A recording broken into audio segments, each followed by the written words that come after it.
people can jump on as we're talking about the books. So welcome everyone to our first virtual reading group recommendation event. I'm Liza Bernard from the Norwich Bookstore, but I'm obviously Zooming from home.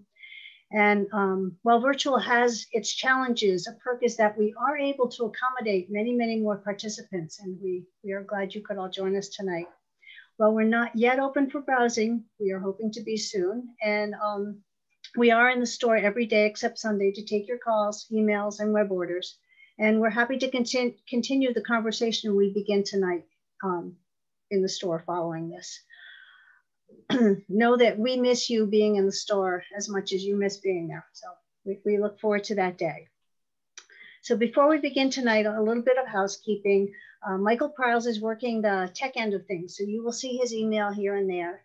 And that's what he's doing. And we ask that you keep your video off and your audio mute so we don't distract each other and the speakers. We recommend that you choose the speaker option instead of the gallery option because there's so many people, the tiles will all be really small. With the speaker option, the person talking will be easier to see. And then you can turn on the chat option if you wish, which is a button at the bottom of your screen. And there you'll see a link to the book list. But you can also find the book list on our website, both on the front page in the virtual browsing block. There's a highlighted, I made it red tonight, so it'd be easy to find. Or under Shop the Bookstore, there's a drop-down menu. You see it under the featured list there. And it will be up for a little while, a week or so, maybe longer. We will be recording this event to post it to our website later. So if you know anybody that missed it, you can share it with them when that happens.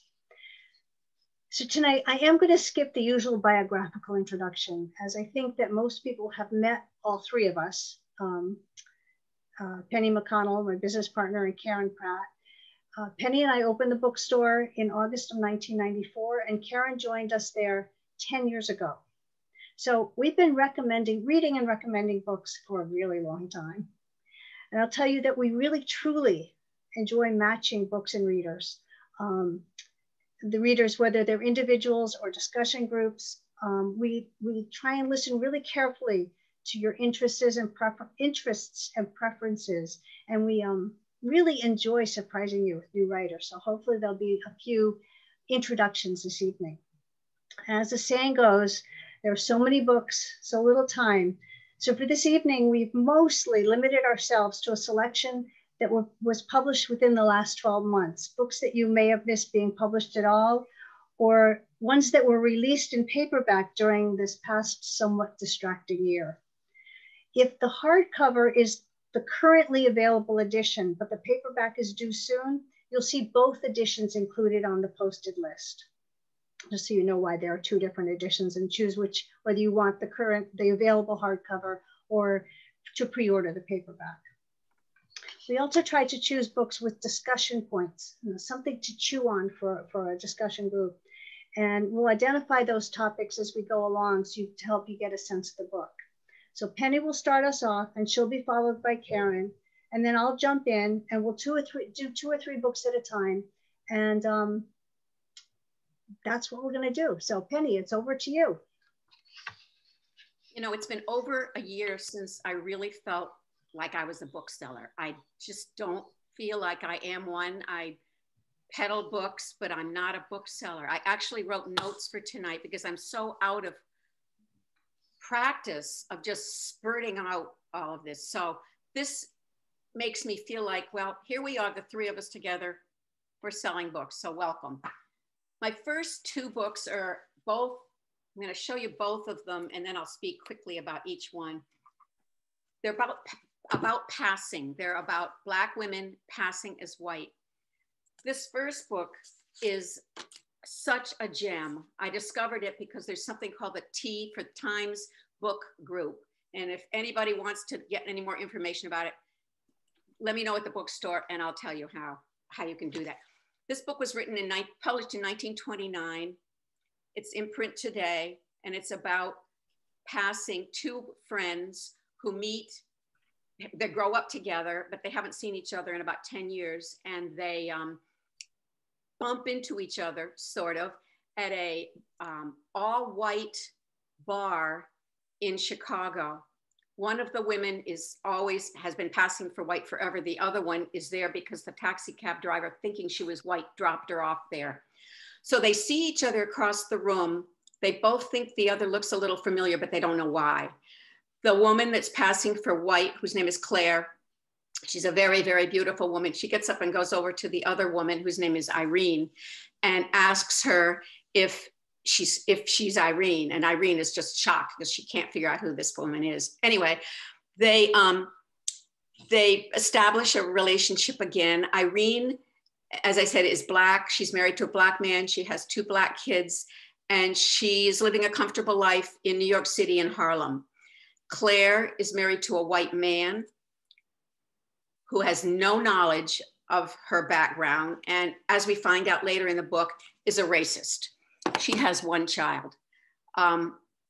Claire is missing her Black life and her Black world, and she insinuates herself into the life of her friend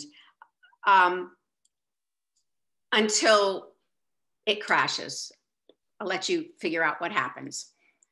Then the other book, called The Vanishing Half, which is only available in hardcover now, it just came out a month or so ago, is about 2 sisters who grow up in a small town in, I forgot where, maybe Louisiana, in a community that is a Black community, but it's a Black community of light-skinned Black people, which they both are.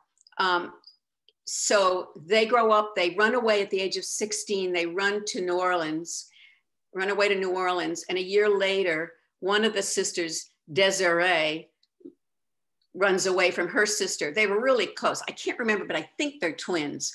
They are twins, in fact, because they're both 16 when they run away.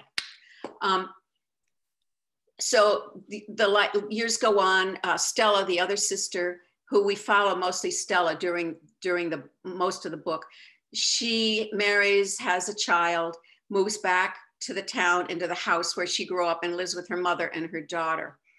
The daughter grows up, and as you're reading along, you figure, well, they've got to meet each other. This has to come together somehow. And the daughter goes up, she's in California, and she is waitressing to earn extra money to put herself through school. She's at a big fancy party, and across the room, she sees a woman who she just knows is her aunt. So thus begins a reunion between all of them. It's a really great book. It's fascinating to read the book that was published in the 1920s and this new one that was published in the 2020s. There's a lot of obviously talk about race, family, one's place in the world. And I would suggest any book group read them both. Neither of them are very long reads, and it would be really interesting to contrast and compare. Next, going on to Carin. Yes. Shuggie Bain is my first book by a Scot named Douglas Stewart. It was a paperback release, actually, and it is set in working class Glasgow. And it's the story of a young boy growing up in a working class family with a mother who is an alcoholic and a father who's a ne'er-do-well. Difficult both of those things are from the start, but it also happens that he is gay. And it is a riveting, moving depiction of what his life is like.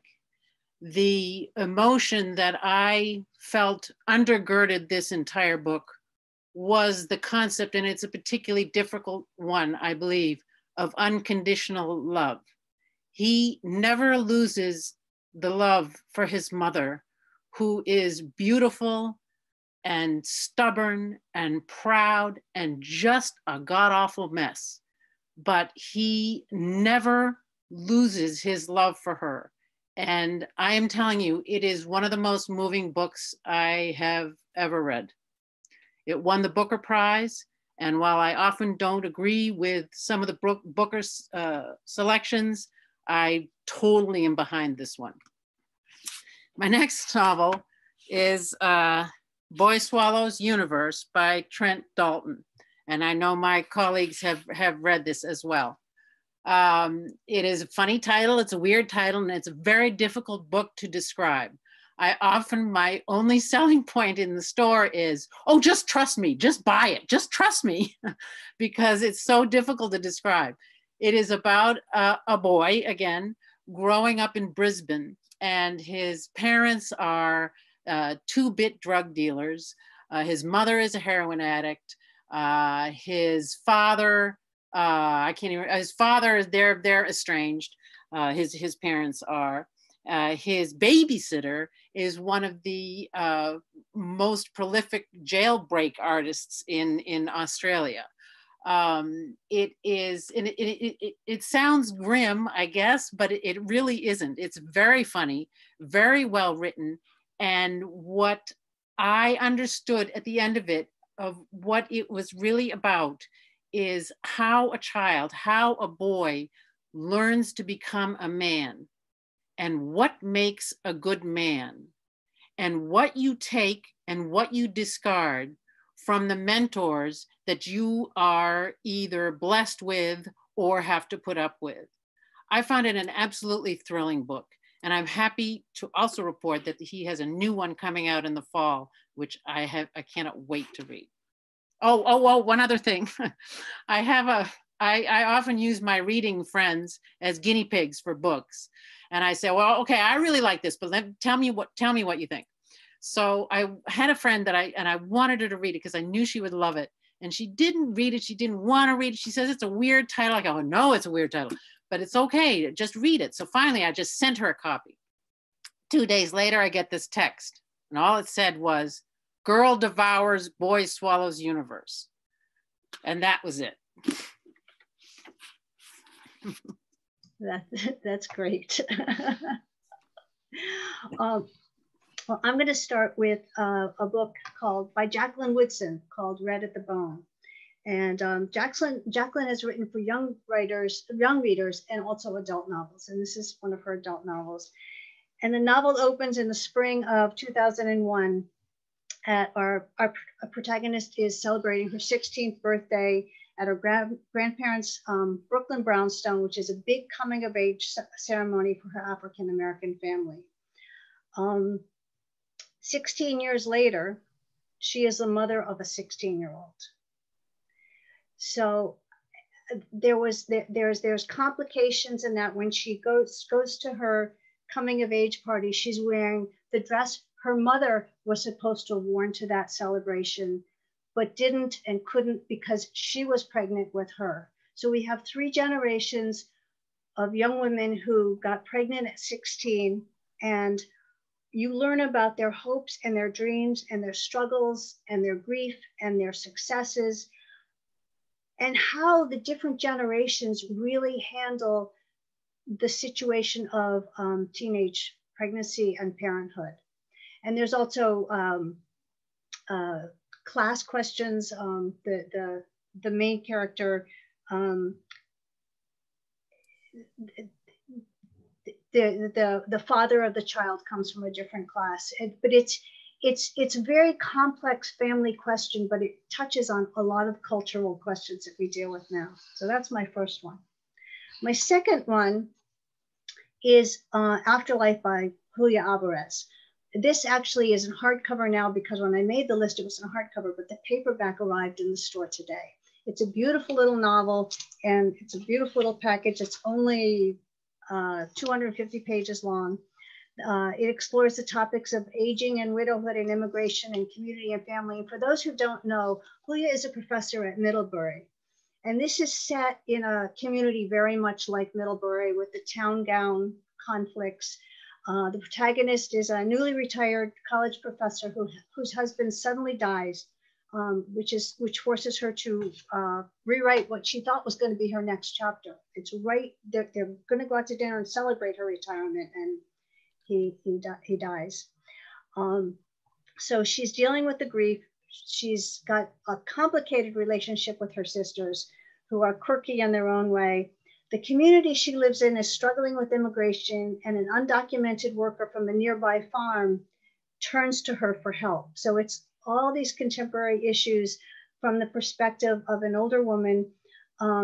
It sounds bleak, but it's not. And one reviewer wrote that Alvarez balances humor with emotional exposition and dramatic tension, because there are some really funny scenes in there. And the other thing that happened today, besides the paperback arriving in the store, is I got confirmation that we're going to be doing a virtual event with Julia on the 22nd of April. So that's very cool. So keep your eye out for an announcement for that. And I'm going to do a third one in this batch. This is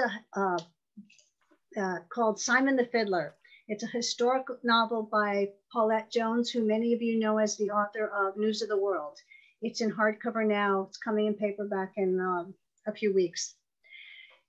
It begins in 1865, which is the tail end of the Civil War, and a young man is conscripted into the Confederate Army just before they have to surrender.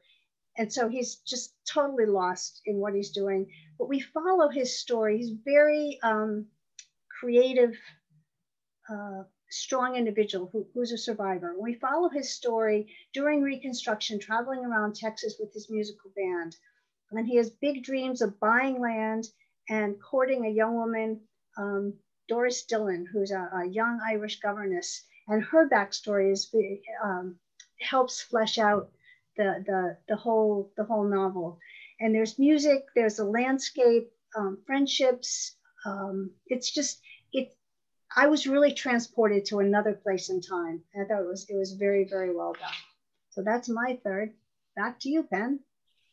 Okay, we're going to war. For some reason I'm drawn to books about war, especially the Second World War. I could have added, I've got 3 here. I probably could have added 2 more. In fact, I thought I had added another one. Enough is enough. First book, all 3 of these are in paperback. The Vanishing Sky is by local Lyme author Annette Binder. It takes place in Germany, and it's about a German family. Reading this book is as if you were reading about an American family, because it just feels so true. We very seldom, at least I have very seldom read books from the perspective of German families during the Second World War. This family has 2 sons. The oldest is already fighting for the Nazis on the Eastern Front.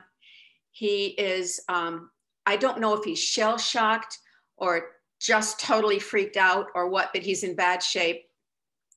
And early on in the book, he ends up in a hospital in the psych ward, but his family don't know this. He has a younger brother who is at the school for Hitler Youth, training to be a soldier, training to be a Nazi soldier. It's the last thing he wants to do. He's a gentle, soft, both of the boys are just not material for war. He runs away from his group to try to make his way home to his mom. The dad is a tough guy who wants tough sons, and he's leaning more and more to the nationalistic view of Nazism.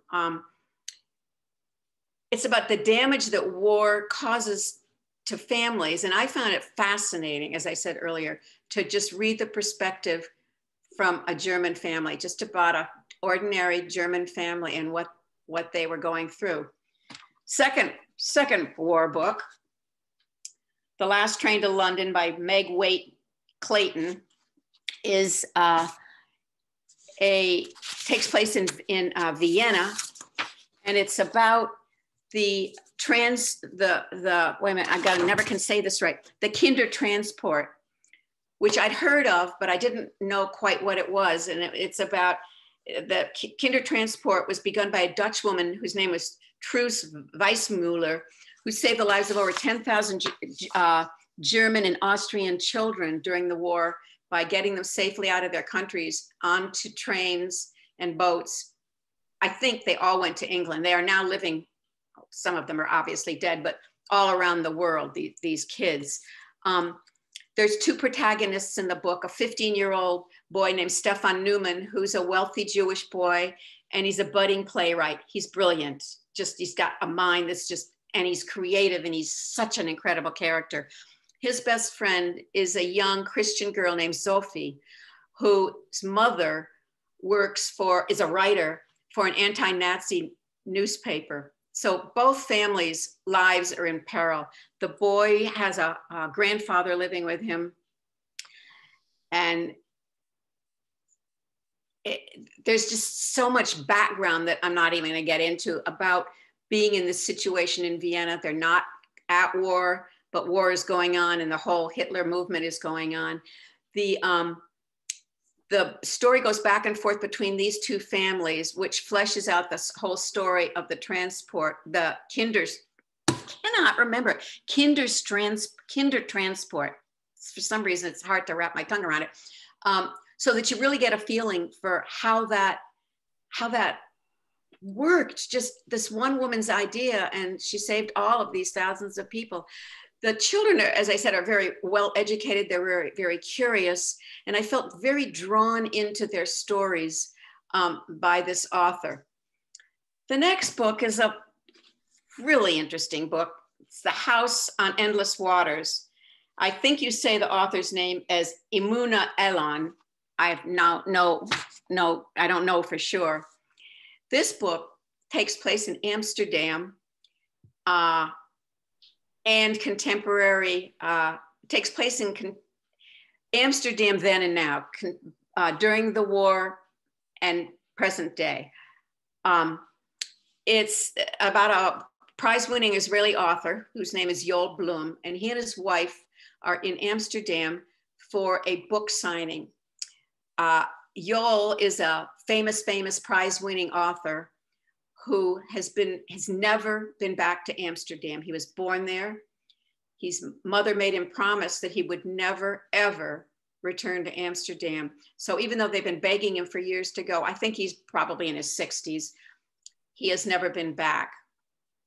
So when he goes and he takes his wife, they go to the National Jewish Historical Museum, where you know how they have movies playing in the background often so that you can see what was happening in the past. And he looks up and he's shocked to see his mother and his sister in a film strip, but the baby in the mother's arms is not him. And obviously he's just struck by this. So he goes home he and his wife go home to Israel, and he goes back to Amsterdam, rents an apartment in the same area where his mother lived and where he lived briefly as a child, to try to piece together what happened during the war, as well as to ask, he's always had thought something's just not right. His mother would never talk about the war, and he just always wondered, who am I? The book, admittedly, is a bit hard to follow.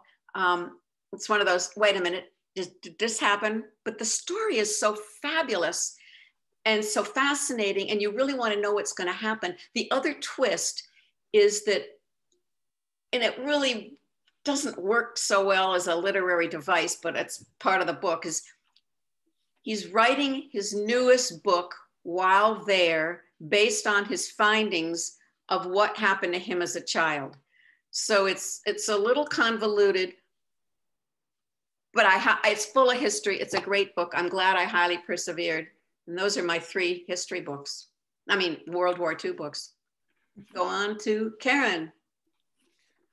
My next book is called Ridge Runner by Gil Adamson. It's my favorite book of the year so far, which you might be able to tell by the way that I'm clutching it to my chest. It is the kind of book where I read very fast, and I literally would say to myself, you can have 2 chapters tonight and no more, because if you keep going like this, you're going to finish it in a couple of days. And I wanted it to last. It is set by a Canadian, set in Banff and the Canadian Rockies and the American Rockies. The Ridge Runner, the titular Ridge Runner, is a thief, and he is trying to provide for his son. The beloved mother has died, And he is a thief who roams all over the Rockies, thieving. And the boy is left sort of on his own. I mean, he has different people taking care of him, but most of the time he's on his own. It is an adventure story. It is very much imbued with the nature of the Rockies. It has characters that their backstories are so fascinating that she creates this picture, and you have the picture of the characters who are so well drawn. I just love this book, and it is a great escape without feeling like you're escaping. I don't really like escapist literature because I don't think it's literature, but that's beside the point. I mean, it's a and because it's set in 1917, you're removed. And for some reason this past year, I wanted to be removed.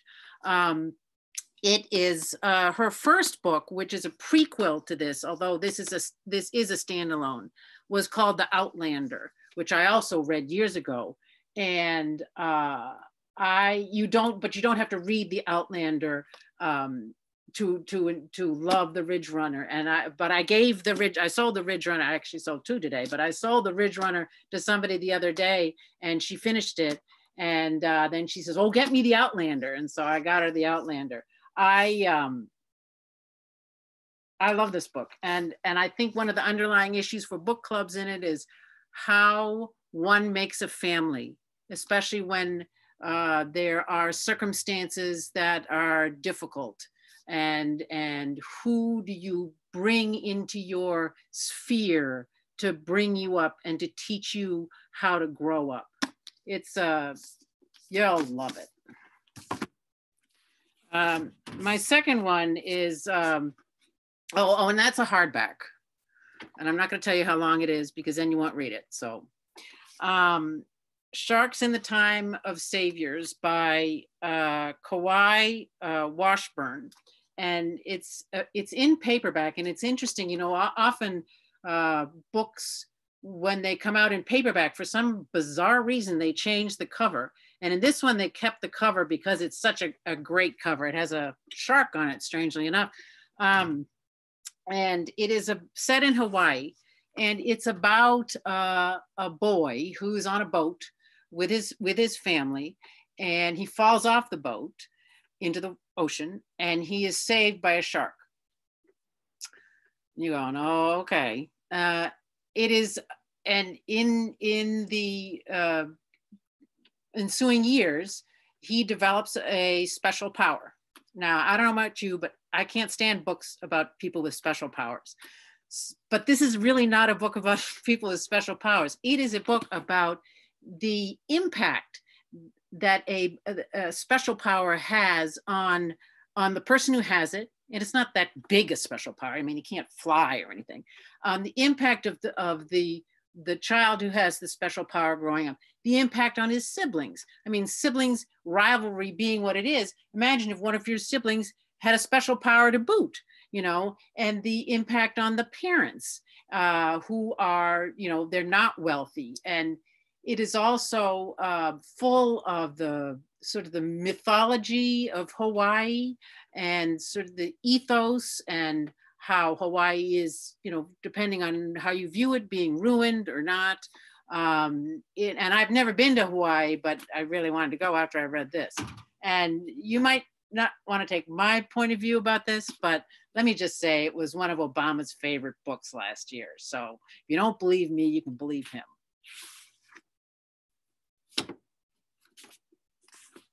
And now we're on to Liza. Okay, I am going to talk about 2 contemporary novels. I seem to be into contemporary novels right now. It's either that or mysteries, so I get out of the world. But mysteries don't have a lot to discuss, so I stuck with the novels. Ask Again, Yes by Mary Beth Keane. It's 3 generations, again, multi-layers of social topics, which make this a good book for something to chew on. The premise is that 2 Irish American policemen live in the suburbs. They're not particularly close, but a tragedy happens due to mental illness in one family. The tragedy happened to the other family. Things blow up, things subside. But then the young people in the families become teenagers and they're attracted to each other. So what do the families do? What do the teenagers do? How does history have to impact the future? There's some substance abuse. There's, as I say, mental illness, and you get the story. What I found really intriguing about this book was you were told the story from multiple perspectives. So there wasn't like the good guy and the bad guy, or the person who failed and the person who succeeded, because some of the successful people felt they failed, and some of the people who did not great things didn't realize there was anything that they did wrong. So it's a very complex but human story. So I highly recommend that. I think there's a lot to talk about.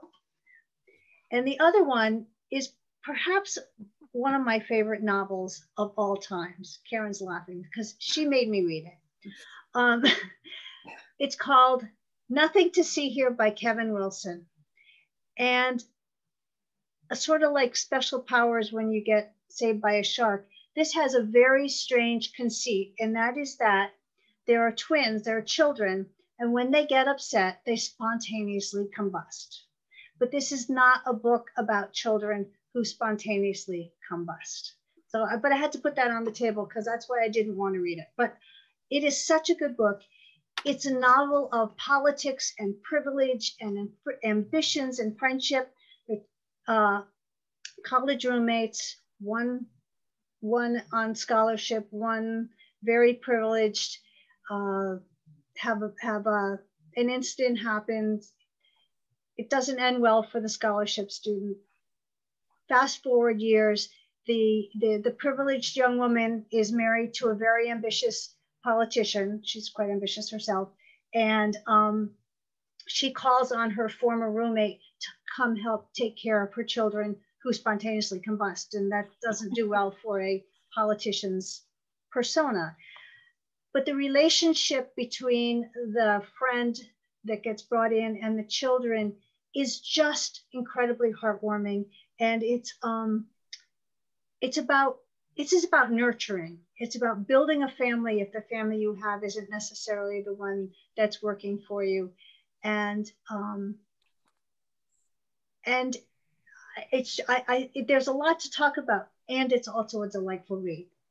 So those are my two for this batch. Okay. Migrations by Charlotte McConaughey comes out in paper in July, I believe. I think it does. I'm not sure. I don't think that there was anybody who read this book in the book from the bookstore who didn't love it.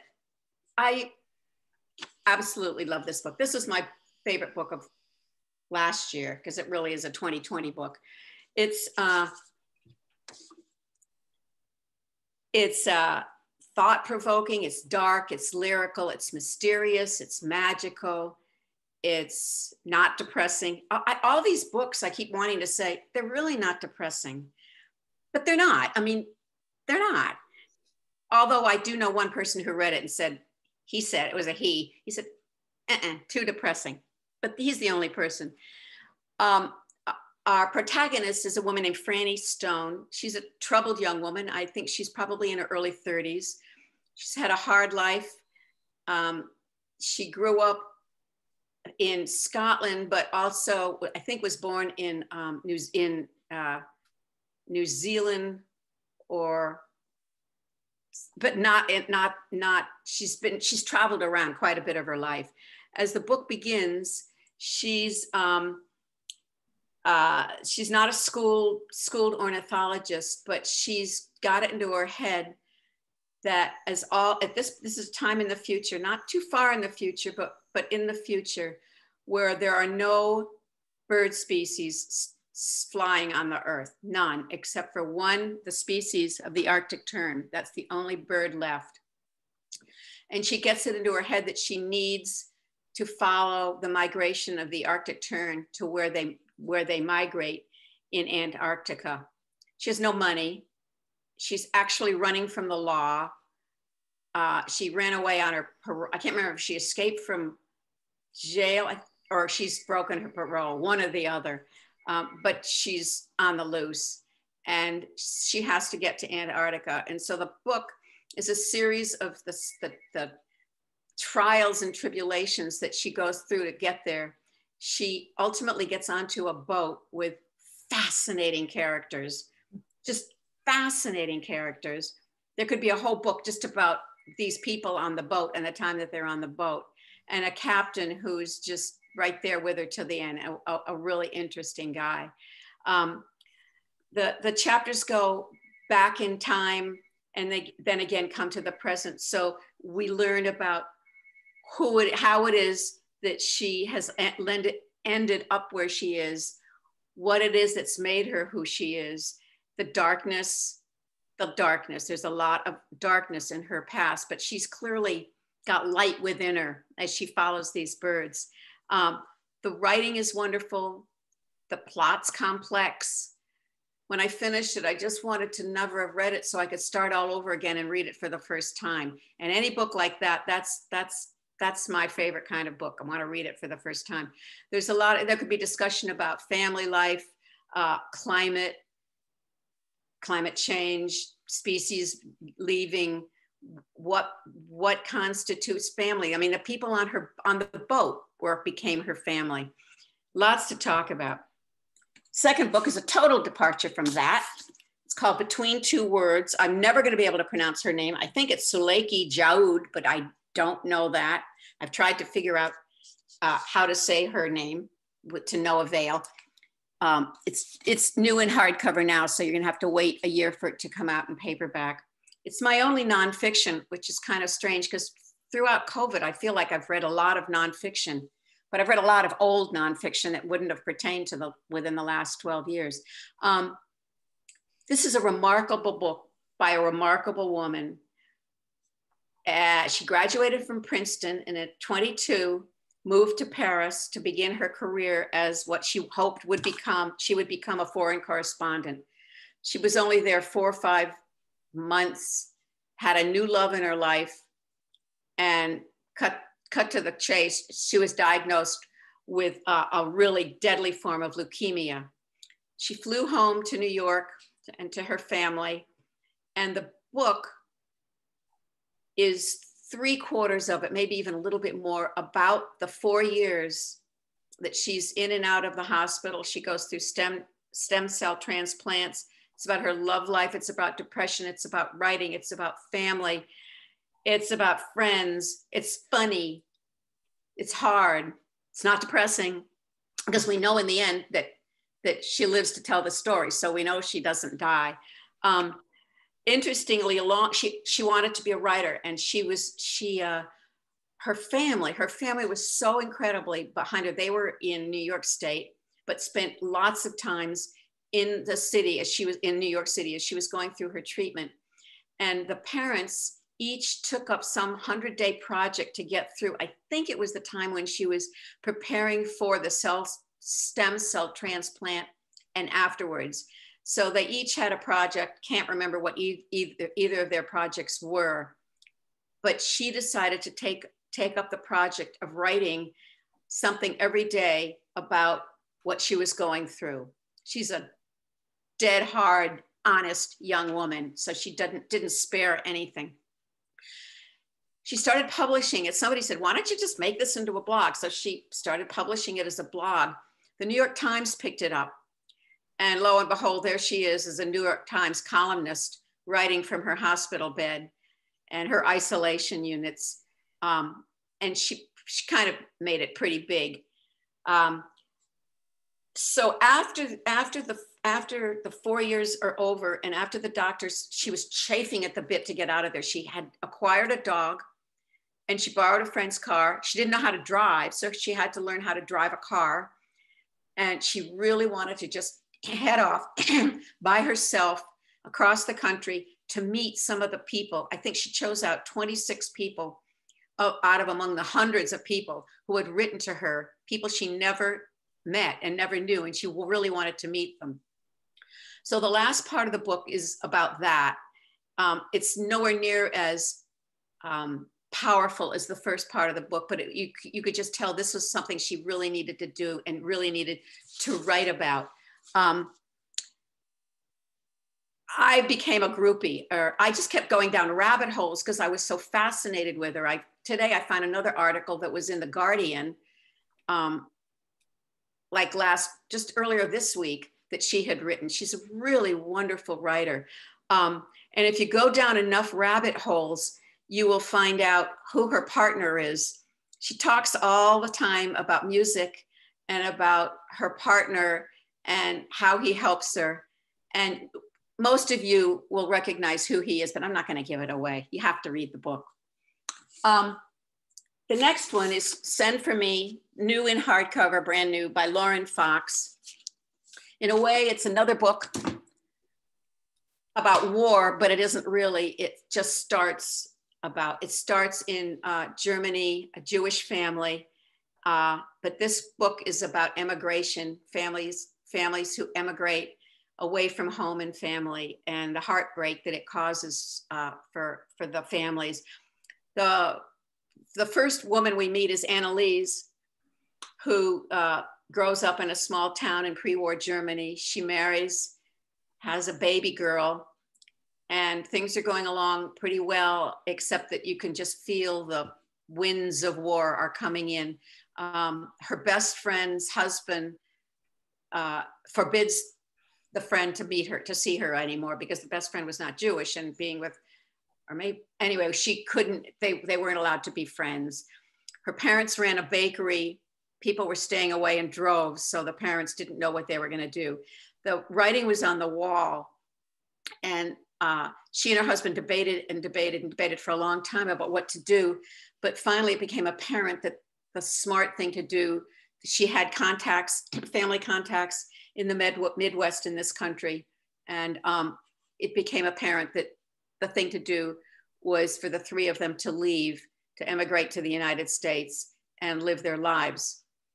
Her mother, there's this, it's not a picture, but of course I have a vivid picture in my mind, the way we do when we read good books, of our little family, Anneliese and her husband, holding the daughter on the deck of the boat, and the mom and dad down on the land, waving goodbye.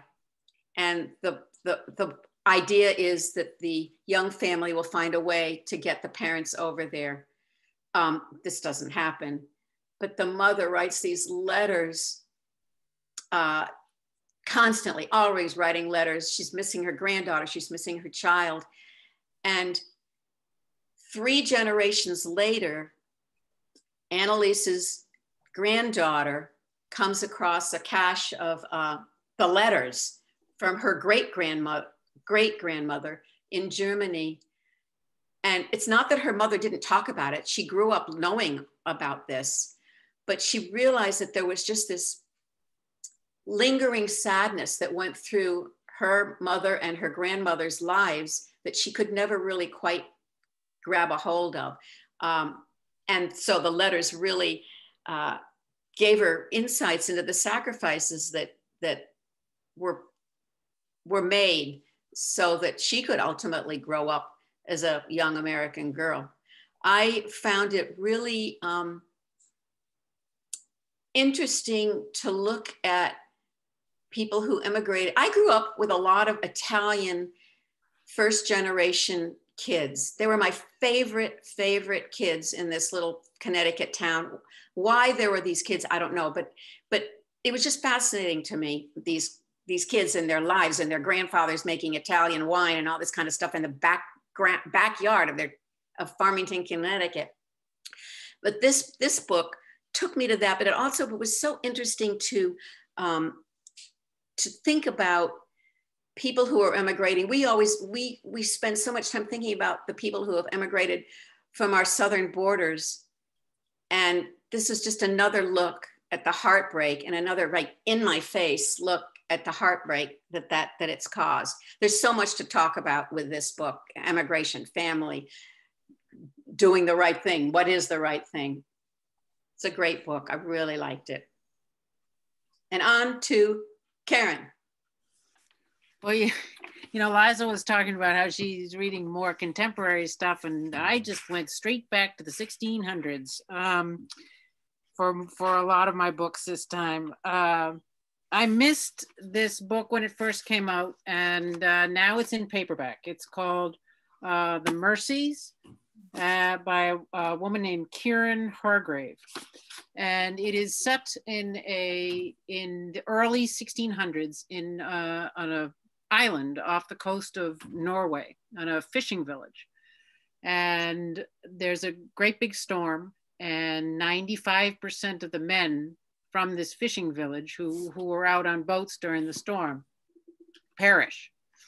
As a result, the women, in the midst of their grief, have to learn, in order to survive, have to learn and do what the men did. They have to learn to fish, they have to learn to hunt, they have to learn to build. By God, they wear pants. And as a result, they become quite independent and powerful.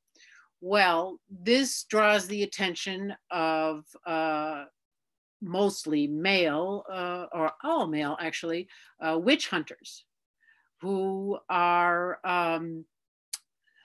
you know, threatened by this aspect of powerful women.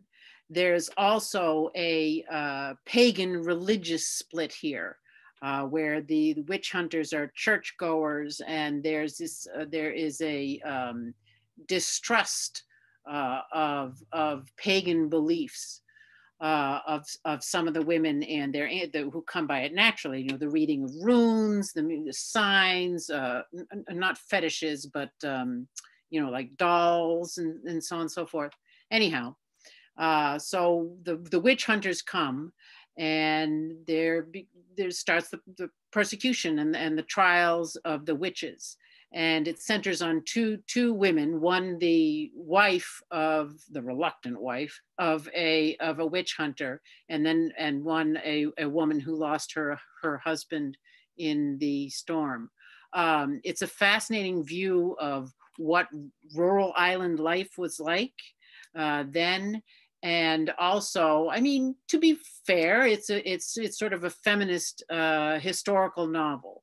And it was interesting to see, in a way, how far we have come from the way that women, especially powerful women, were often treated in the past, and really well written too. One of the New York Times 100 best of last year. My second one is Hamnet by Maggie O'Farrell, which is probably the most moving book I read last year. It has a fabulous cover. Check out the cover. I hope they don't change it for the paperback whenever that comes out, but it is a fictionalization of Shakespeare and his marriage and the death of his young son from the plague. You know, when it first came out, it's like, God, I don't want to read about the plague. You know, I'm living through one.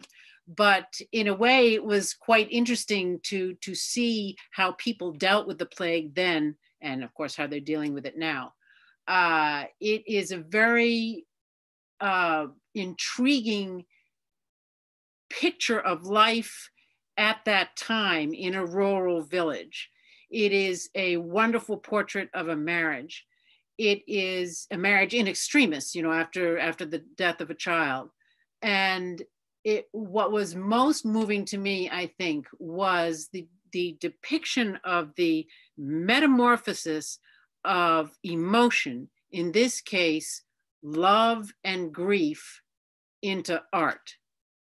And it just blew me away. There you have it.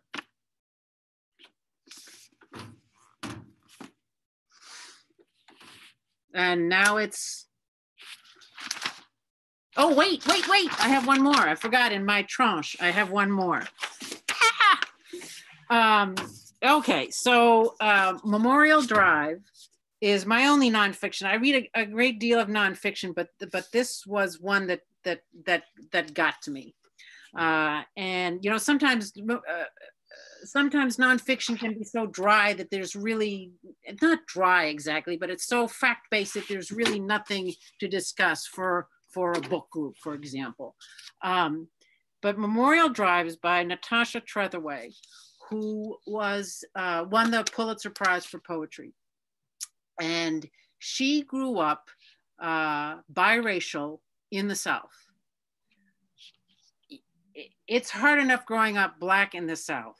Imagine growing up biracial when you're sort of neither here nor there, and you're caught between two societies. Not only that, her parents were divorced, and her stepfather, her mother's second husband, I can't remember whether they were married or not, kills her mother. This book is an investigation of not only growing up biracial in the South, but also an investigation that she did about how this could have happened. And the link to her mother is, and her love for her mother is so strong. It is heartbreaking. But I think the thing that got to me the most, and I shouldn't have been surprised since she did win the Pulitzer Prize for poetry, the precision of the language is just amazing. It's not poetry, but it is so clear and precise. The only thing that I can compare it to is her words are chiseled, and it's an experience to read this book. Also because, you know, the things that happened were so emotional and so tragic, and here she is laying it out in a very simple, understandable, not unemotional, but not, it just, this is the way it is, and this is the way it was, and you better pay attention because this is important.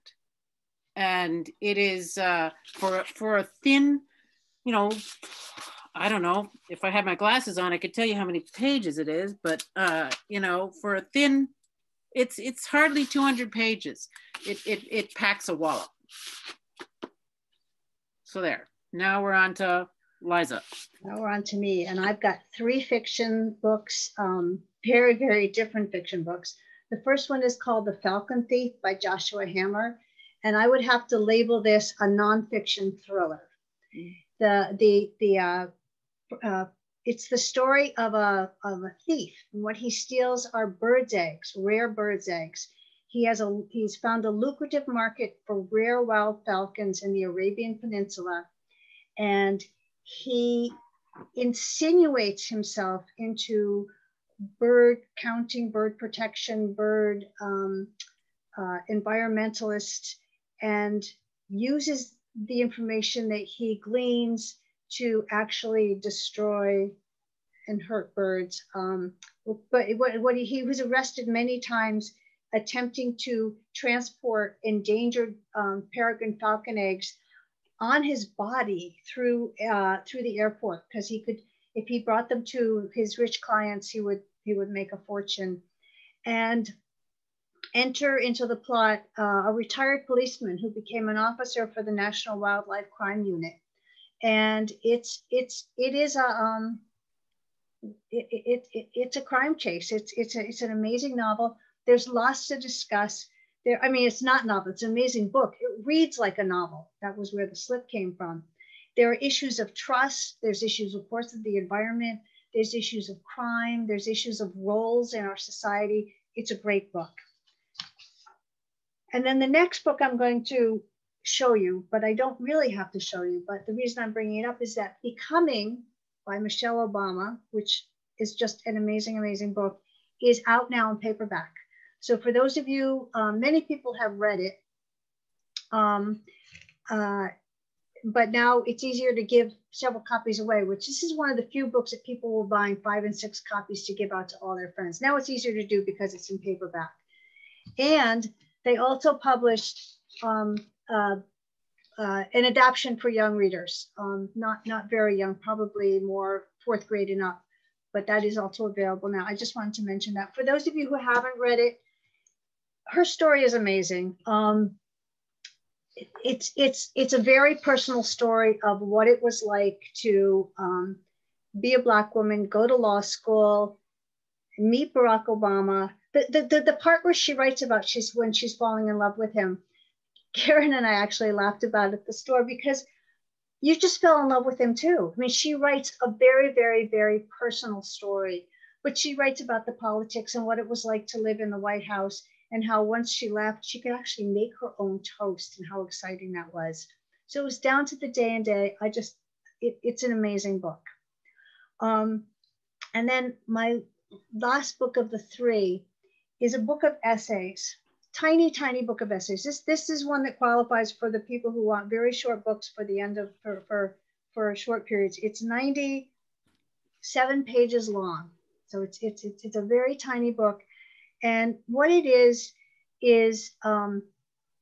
tiny but powerful. She is the author of many novels and a collection of 6 this is a collection of 6 essays that she started writing just before the pandemic hit. And at the beginning of the lockdown, and in reaction to George Floyd's killing. And so it's very, very contemporary now. And she doesn't come up with answers, but she asks questions. She asks questions about the human condition. What are we doing? Why did this happen? And it's her personal reflection, but her reflection on these universal topics. So I think it would be a great place to start discussion groups from, the discussion from. And she writes about what happened, but then she does this thing where she does a perspective shift, and she says, and then what comes next? How do we get to where we want to be? Can we define where we want to be? So it's very personal, and yet it's very moving. And I would highly recommend this one as something to chew on with the book group. So I'm going to check. Oh, we just hit 8 o'clock on the nose. So we've done 24 books tonight. We didn't know if we would run out of time or if time would run out of us. We do have others that we had chosen that you'll find at the bottom of the list online. But I think this is probably a good place to stop. So without further ado, I'm going to thank you all for joining us, and the comments helping people figure out what book is what in the sidebar has been great. There is a link to the reading list on the website, as I said. We have some great authors coming up for the next few weeks and months. It's going to be a pretty exciting spring and summer. You visit our website, sign up for our calendar, sign up for our newsletter, and call us at the store. We're happy to talk about books. And as soon as we open the door, we're going to welcome you all back. So thank you all for coming, and we'll see you in Norwich soon.